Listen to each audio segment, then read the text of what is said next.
Olá, sou Ronaldo Pagotto, professor da EPD. Esse é o nosso quarto e último encontro sobre o tema dos partidos políticos.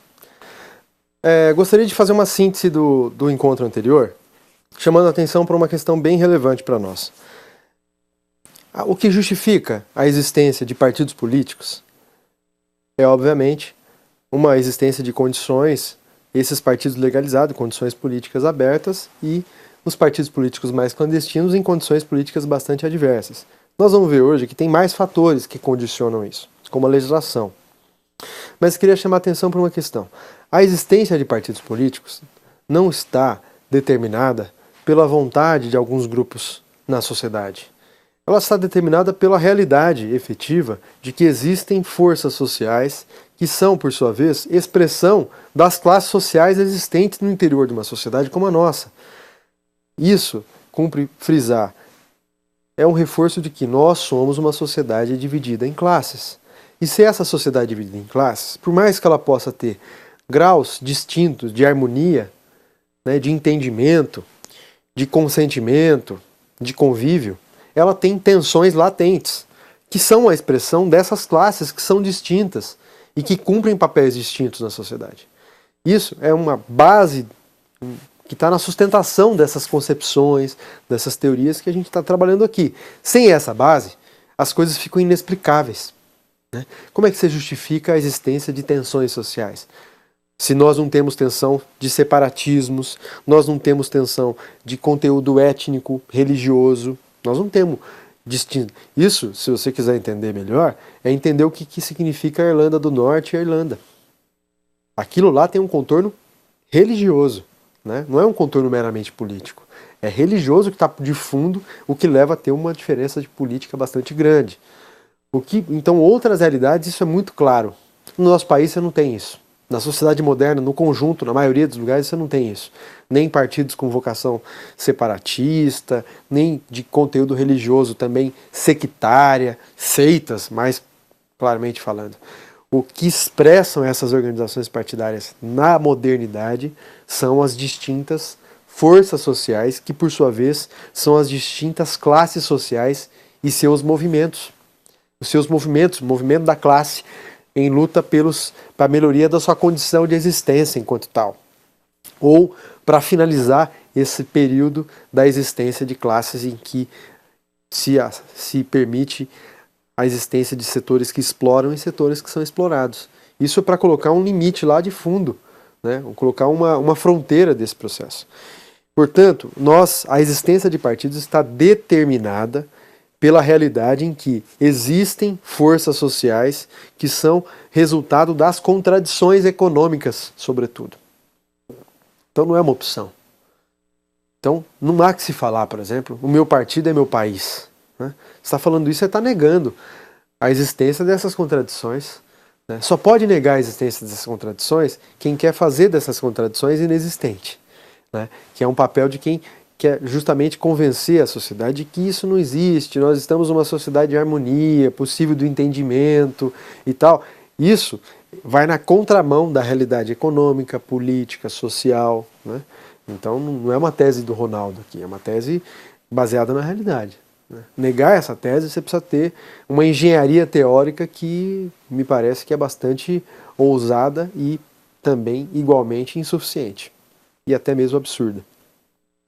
Então, se esses partidos são determinados pela realidade em que existem sim classes distintas e que têm interesses e representam programas distintos, essa história de que meu partido é meu país ou que os partidos não existem, não devem existir, é por óbvio que ela reflete uma certa crise de legitimidade dessas organizações, um certo ceticismo que é recorrente nas sociedades historicamente falando, mas que de tempos em tempos ele fica maior ou menor. Agora, defender a inexistência ou o fechamento de partido é concordar com as teses mais autoritárias que existem. Por quê? A permissão para a existência de partidos que representam programas distintos é parte constitutiva dessa democracia que nós existimos e construímos. Negar isso é justamente reforçar as concepções mais autoritárias. Isso quem fez foi a ditadura militar. nos 2 períodos. Fecha os partidos. A ditadura no Brasil só permitiu a existência de 2, ainda assim com muito cabresto, com muito controle. Se não tivesse controle, eu não permitiria nenhum dos 2. Né? Então, só uma observação para que você não coloque a crítica ao que existe, que deve ser sim criticado, a uma negação dessa forma de organização construída historicamente e que é a melhor que nós encontramos até hoje para a atuação na política. Observe bem isso. Muito bem. Então nós já dissemos que as organizações partidárias elas têm várias diferenças no conteúdo do seu programa, na forma de organização. Então você tem organizações partidárias que são mais horizontais e você tem organizações partidárias que são mais verticais mesmo, né? As instâncias são bastante verticalizadas. Você tem umas que são mistas. Você também tem essas mesmas organizações partidárias que são mais ou menos horizontais e verticais, que em momentos de dificuldade se tornam mais verticais do que o normal. Né? Você tem organizações partidárias que são de composição de massa, ou seja, a participação é de quem tem acordo com aqueles pontos programáticos gerais, né, que ela representa. E tem organizações partidárias que são preenchidas por militantes. É o que a gente chama esse que integra uma organização partidária. Esse que aceita o programa, concorda, se submete à disciplina partidária, e essa disciplina é com maior ou menor rigor, né? Mas ela existe. Essas organizações de massa também têm disciplina, mas ela é mais... A fronteira entre quem é parte e quem não é mais distante, é mais aberta, é mais fluida. Então é uma forma de organização distinta. Né? Você tem organizações partidárias que, como eu disse, tem o seu programa, um conteúdo nacional, tem organizações que têm recortes mais temáticos, isso no Brasil é muito claro. Né? Organizações como o Partido Verde, ele tem um contorno do ambientalismo, né? Embora tenha outras questões, mas é o ambientalismo. Partido dos Trabalhadores, o contorno é dos setores sociais e classes que ele representa. Partido Comunista, ele já não é nem de um setor social e classe e nem é um tema específico. Ele é de um programa para a sociedade. Partido Socialista é um programa para a sociedade. Né? O Partido Liberal, que depois mudou de nome, ele era um programa que tinha no liberalismo econômico a sua máxima convicção. Então esse é o recorte. E o militante desses partidos concordam com esse programa. Os de massa, os militantes são... a exigência é muito menor. A entrada é muito mais facilitada. Né? A capacidade de ação é mais difícil também, porque ele é muito amplo. E os partidos mais de quadros e militantes, esses que têm um nível maior de exigência para ser parte, ele também tem outros requisitos, as suas fronteiras são mais claras e explícitas. Então são formas de organização. No Brasil, a legislação brasileira ela é bastante restritiva.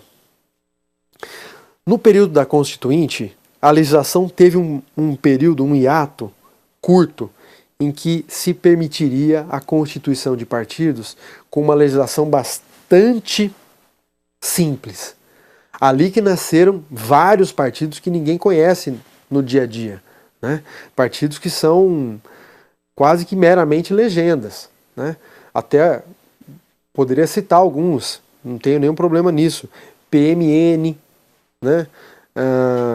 Enfim, PSC, são partidos que você não consegue identificar, ele não está na sociedade, no dia a dia organizando as pessoas. Né? Ele conseguiu legalizar-se num período curto. Agora, depois disso, a construção de partidos tem um nível de exigência bastante grande. Primeiro que ele tem que ser um partido nacional. Segundo, esse partido nacional tem que ter um programa para o conjunto da sociedade, mais ou menos aquilo que a gente já tinha dito.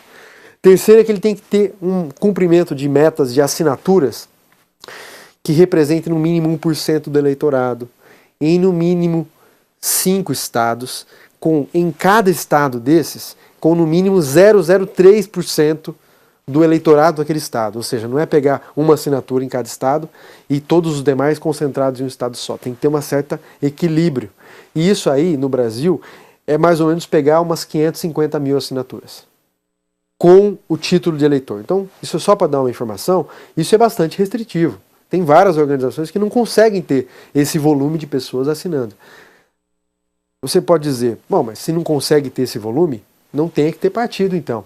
Isso, pode ser uma reflexão sua.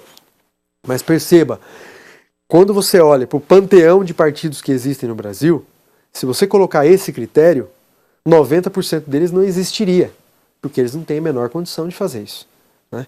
Então é só para demonstrar que a legislação brasileira é restritiva, mas ela teve um período em que ela foi aberta, ela permitiu a constituição de...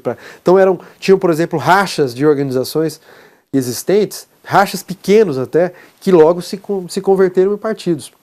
Naquele período, daquela janela da Constituinte. Ela foi mais permissiva, hoje ela é restritiva. E veja, tem projeto de lei, inclusive, propostas para restringir ainda mais, né? O debate aqui é da possibilidade de conformação de partidos políticos, a finalidade desses partidos políticos e o histórico desse processo. Não é avaliar os desafios da política no Brasil, que aí é uma outra aula e é mais propício para um debate, né? E nós vamos colocar os problemas dos partidos e etc. Mas eu queria chamar a atenção para alguns desafios nesse processo, alguns dilemas. E aí tem bastante consenso na cena política. Um primeiro desafio: esse partido político, ele está atuando na política, mas a depender da sua força social e de como essa força social está na sociedade, se ela tem maior ou menor poder aquisitivo, isso vai refletir na força desse partido. Retomando, a representação desse partido, se ela for uma representação das classes abastadas ou dos setores populares, isso é determinante para a capacidade dessa organização de fazer a luta política. Por quê? Não, nós não estamos mais no voto de cabresto, né?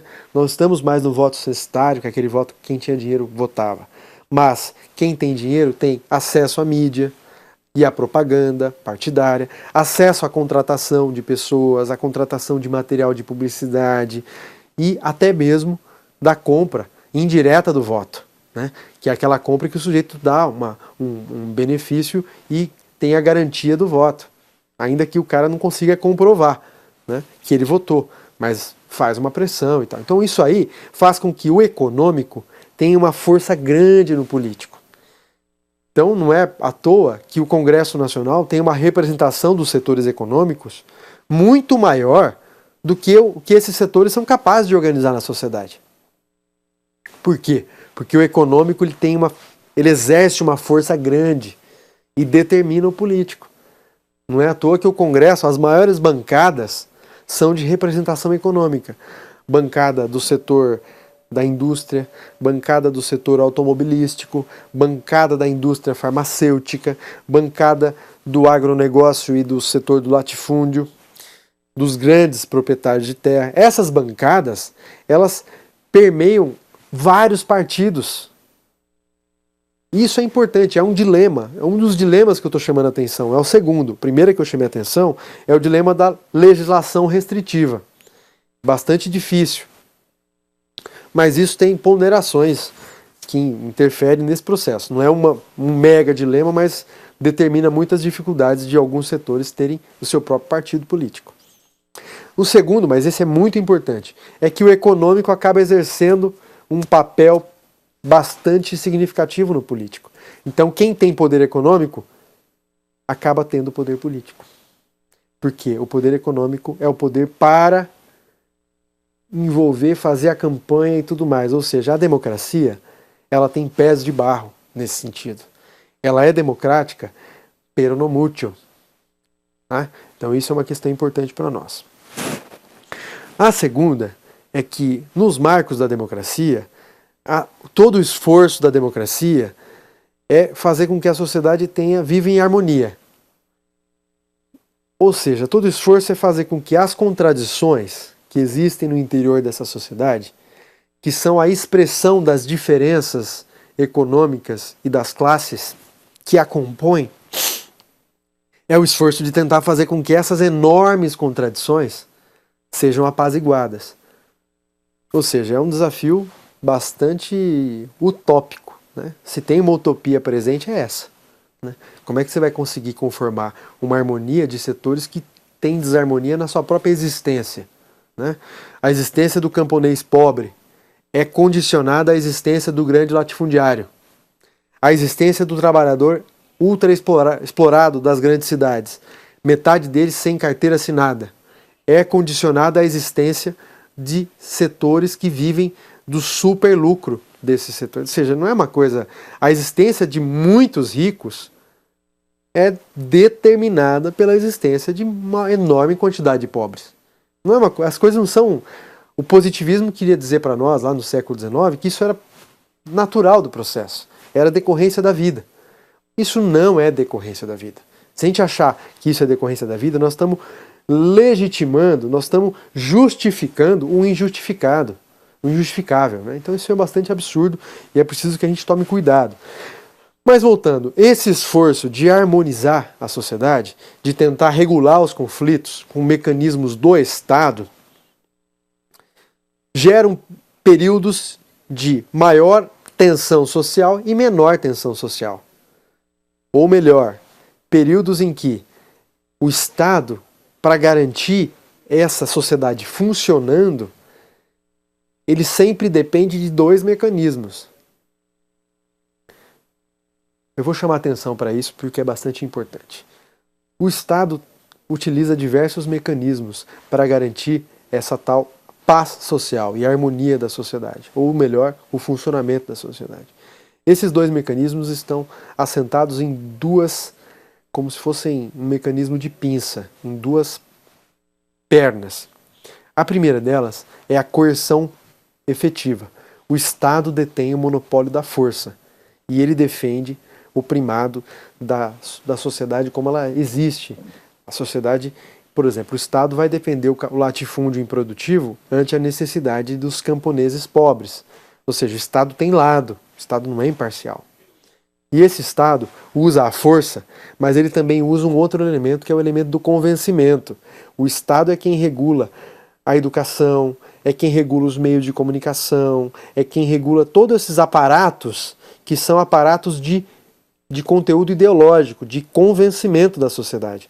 E essa sociedade se equilibra não é só com o uso da força, mas também não é só com o uso do convencimento, é com uma tentativa de combinar esses dois. Ela mescla força e convencimento.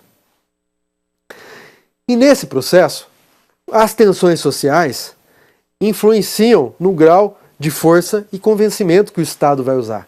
No período de maior agitação política, o Estado vai usar mais a força para conter essa agitação. Então, isso também é um fator importante para entender as crises e a situação dos partidos políticos.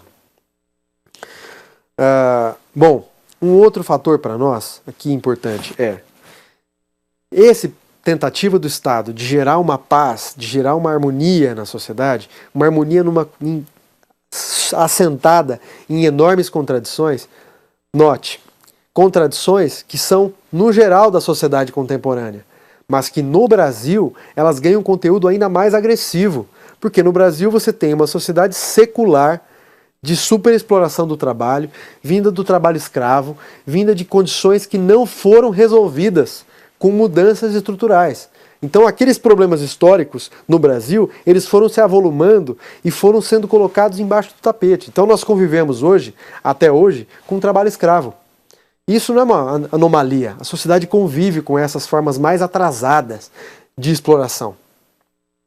Então, se isso é uma realidade, que a tentativa de harmonizar uma situação de enormes contradições é uma realidade no mundo, em países em que tem um nível de desenvolvimento e de distribuição de renda muito superiores ao nosso, nós que estamos no topo da pirâmide em termos de desigualdade social e desequilíbrio na distribuição de renda, essas contradições são muito explosivas, são muito maiores. Para tirar a dúvida, é só ver na história os momentos de explosão social, em que massas e massas foram para a rua para reivindicar direitos, e como é que o Estado enfrentou. Ele enfrentou isso com muita repressão. Se você tem dúvida, é só observar o que foi essa revolta dos 20 centavos, da revolta do passe, né? do ônibus e do metrô e dos trens. Por 20 centavos, mais de 1 milhão de pessoas foram para as ruas, majoritariamente por isso. Ou seja, isso é um grau de explosão social que está latente na nossa sociedade, que interfere nessa disputa dos partidos.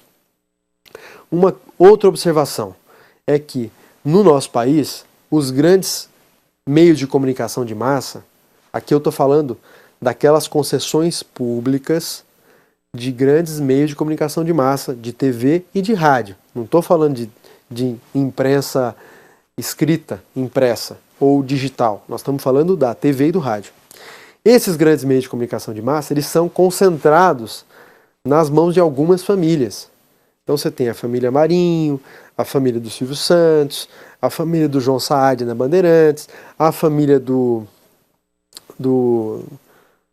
rapaz da Universal, do Edir Macedo, na Record, enfim, são grandes famílias que controlam o conjunto da televisão pública brasileira, televisão aberta brasileira, não é pública. São concessões públicas, mas são TVs privadas. Isso faz com que essas organizações, essas grandes redes de comunicação, elas tenham o poder de influenciar na vida do dia a dia do brasileiro com muita força. Ela disputa com a família, disputa com a escola, disputa com organizações sociais, o convencimento da sociedade. Essas são modernas e absolutamente poderosas, e elas interferem. Há quem diga que essas organizações atuam como verdadeiros partidos políticos.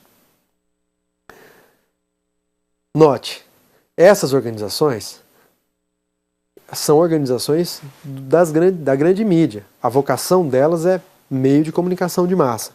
Agora, elas expressam programas políticos. Elas têm lado na sociedade. Elas elegem presidentes, elas derrubam presidentes. Se você tem dúvida, o Fora Collor e o Collor foi eleito com força da Globo e foi derrubado pela Globo por descontentamento com a sua condução, né? Então esses meios de comunicação, eles não se institucionalizam como partido, né? Não estamos falando sinônimo. Meio de comunicação de massa, esses grandes grupos, que são 6 ou 7 famílias, são partidos e ponto, né? Seria até negar o que eu acabei de dizer, mas eles atuam como partido político, porque eles interferem diariamente no que pensa o brasileiro, eles apresentam um programa para a sociedade e eles interferem na disputa política. Eu ousaria dizer aqui, sem receio de ter equívocos, eles interferem e determinam os rumos da disputa política no Brasil. Portanto, eles são atores nessa disputa que jogam o papel, sim, como partidos políticos, embora não sejam partidos e não representem, não se apresentem à sociedade como tais. Isso é muito importante para nós entendermos a realidade política do nosso país, entender o porquê que essas organizações nós chamamos a atenção aqui, porque elas atuam sim como partidos políticos na sociedade, têm programa, disputam e determinam os rumos da política nacional. Eu vou deixar na área do aluno para que você aprofunde algumas indicações de filmes, sejam documentários, filmes da realidade brasileira, que são bem importantes, que ilustram um pouco esse processo. Um outro e último desafio que eu queria colocar para vocês é o desafio Nós estamos numa fase da economia de grande concentração econômica. O que é concentração econômica? As grandes empresas vão comprando as pequenas. Tem setores na sociedade que são poucas empresas que dominam o mercado todo. De automóveis, de pneus, de combustíveis, de indústria farmacêutica, a grande indústria de várias áreas. E elas são concentradas em poucos grupos. Isso é um processo em curso, já tem 100 anos, né? É o fenômeno o grande vai comprando o pequeno. Se quiser olhar para a rede comércio, então, a rede varejista, os grandes mercados são praticamente de 2 ou 3 grupos, né? Embora eles tenham nomes diferentes, até perfis diferentes, para atuar na sociedade, por exemplo, uma mesma rede de supermercado tem um mercado para os setores da elite, para os setores de classe média e para os setores populares. Mas é o mesmo dono. É a mesma lógica. Essa enorme concentração econômica faz com que nós tenhamos hoje, século XXI, as grandes corporações do mundo com PIB superior a mais de 100 países. O que isso importa para nós aqui num tema do partido político? É que essas grandes corporações, elas entram na disputa. Elas disputam como? Financiando as campanhas. Elas entram na disputa determinando os candidatos, porque quem financia é aquela velha história, né? Quem paga a banda escolhe a música. E essas grandes empresas não têm interesses populares, elas representam interesses meramente das grandes empresas. E essas grandes empresas, diga-se de passagem, já não são nem mais nacionais. Você não consegue dizer que uma Shell é inglesa só. Essa empresa já virou uma empresa transnacional. Ela tem um tiquinho daqui, um tiquinho de lá, como diz o outro, né? O capital é diluído em acionistas do mundo todo. Essas empresas, no processo eleitoral e na luta política, jogam também um papel importante. Vejam, eu não estou falando em abstrato. Eu estou falando em empresas que conduzem e hegemonizam, dominam vários setores do mercado, seja da indústria, do comércio, de várias áreas, de serviços e etc. E essas empresas, juntas, as 50 maiores, detêm o PIB de mais de 100 países. Minha gente, isso é muito relevante para essa disputa política, porque elas entram em qualquer país, financiam a campanha com a promessa de ter benefício no processo eleitoral, na gestão, tem benefício na gestão, faz com que essa gestão seja cada vez mais condicionada por essas empresas, e esses partidos figuram cada vez mais como legendas sendo utilizadas por esse enorme poder político. Legendas que são utilizadas pelos grandes meios de comunicação, legendas utilizadas por essas grandes corporações. E se você tem dúvida, dá uma olhada no financiamento público, no financiamento dessas campanhas que não é público. Tem uma partezinha só que é pública. Dá uma olhada no site do TSE, no site dos TREs, tem o financiamento da campanha. Aquilo que é aberto, hein? Porque vocês não menosprezem a quantidade de dinheiro que vai para financiamento que não passa pelo caixa, que vai para o caixa 2, caixa 3, caixa 4, caixa 5. E nós nem vamos ter isso claramente. E essas empresas jogam pesado, são milhões, né? O que explica um banco como Itaú ou como o Bradesco investir 500 milhões numa campanha eleitoral para presidente? Das duas, uma. Ou nós somos bastante polianas e acreditamos que eles fazem isso porque é o sentimento cívico presente num banco, ou eles fazem isso porque eles têm interesse imediato numa gestão que vá beneficiar o setor financeiro. Não tenho dúvida de qual é a resposta. Se você tiver dúvida, adentre mais no estudo da política brasileira para entender o quanto esses grupos econômicos influenciam e fazem dos partidos meros joguetes, meras legendas, que eles usam como legenda de aluguel. Na medida em que essa legenda começa a dar trabalho, eles se desfazem dela e vão para outra, e compram outra, e pagam todo o trabalho da outra.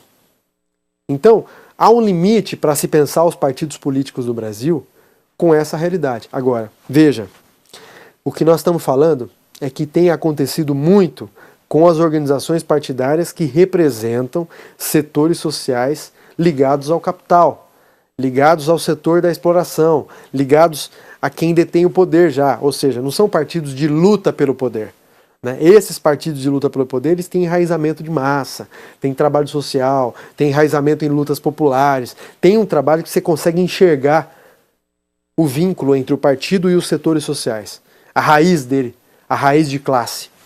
Você pode ter críticas a isso, você pode não concordar com isso, você pode achar isso proselitismo, etc. Mas não há que se negar.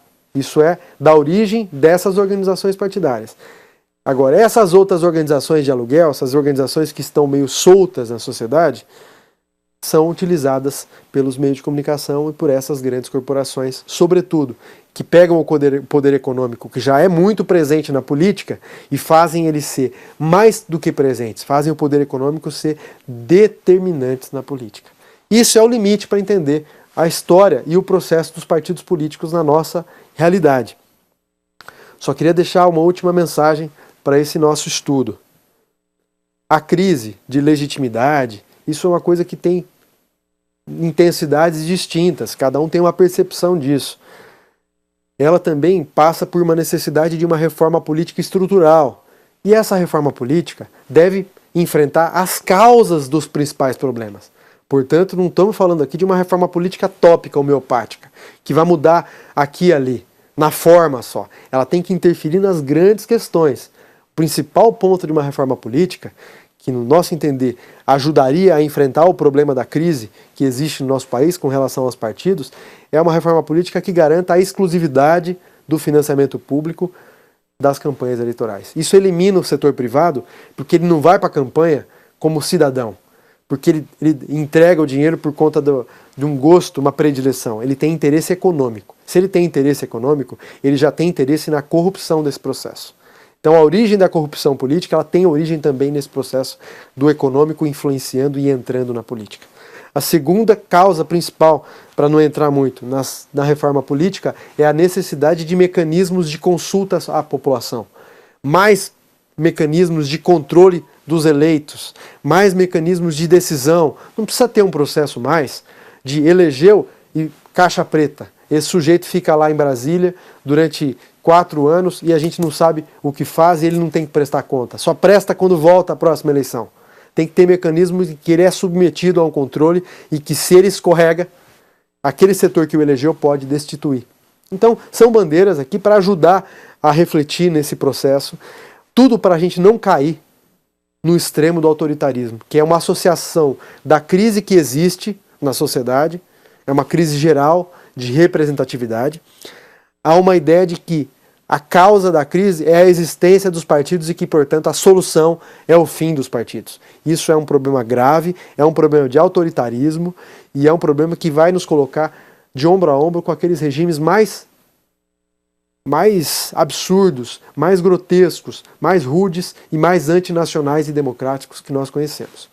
Então esses são os conteúdos. Vou deixar para você na área do aluno uma série de sugestões de leitura. Espero que você tenha aproveitado esses 4 encontros e também possa se aprofundar nesses conteúdos com esse estudo complementar. Obrigado.